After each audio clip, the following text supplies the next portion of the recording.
तो यहाँ पर हम लोग देखने वाले हैं कि जल का शुद्धिकरण कैसे किया जाता है। देखो, जल हमारे लिए तो बहुत ज्यादा जरूरी है, सबको पता है। और बड़े बड़े शहरों में होता क्या है कि जल का स्कार्सिटी होता है, जल की कमी होता है, जिसके कारण नदी नालों के जलों को शुद्ध करके फिर से घरों में भेजने का काम किया जाता है। अब ये पूरा का पूरा प्रोसेस जो है, नदी नालों के जल को शुद्ध कैसे किया जाता है, आओ जरा यहाँ पर हम बात करते हैं। सबसे पहले देखो, नदी नाले के जल को हम लोग क्या करते हैं, एक थिराने की टंकी में ले जाते हैं। सबसे देखो, 3 चेंबर हम बोल सकते हैं, 3 टंकी हमारे पास होता है, जिसको पहला जो टंकी है उसको बोलते हैं थिराने की टंकी, है ना, सेडिमेशन टैंक, है ना, क्या बोलेंगे इसको, सेडिमेशन टैंक। अब इसमें होता क्या है, इसमें हम थोड़ा सा पोटास एलम मिलाते हैं, पोटास एलम या फिटकरी भी बोलते हैं, पोटास एलम मिलाते हैं।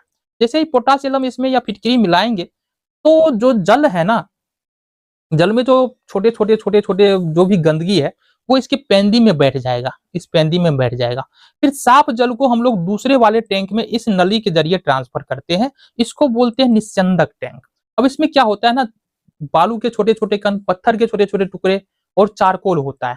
अब इन सब से क्या होता है ना, छोटे छोटे जो गंदले पदार्थ होता है, जो यहाँ पर नीचे नहीं बैठाता, अब इस वाले टैंक में उन सारे पदार्थों से टकरा करके इसी वाले टैंक में रह जाएगा, है ना। और उसके बाद हम क्या करेंगे, जो साफ जल है, अब जल बिल्कुल साफ है, गंदगी हमारे पास उसमें किसी तरह की नहीं है, इस टंकी में आने के बाद जल पूरी तरह से साफ हो जाता है। फिर उस जल को हम लोग इस पाइप के जरिए जो है, फिर से इस नली के जरिए दूसरे वाले एक तीसरे टैंक में ले जाएंगे, जिसको हम बोलते हैं क्लोरीनीकरण टैंक। अब इसमें करते क्या है, या तो क्लोरीन गैस मिला देते हैं या विरंजक चूर्ण मिला देते हैं।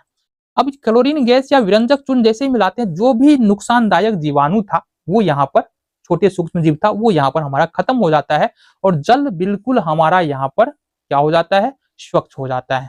ठीक है। फिर इसको हम लोग क्या करते हैं, फिर इसको हम पाइप के जरिए अलग अलग घरों में भेज देते हैं, और इस तरह से जल का शुद्धिकरण होता है।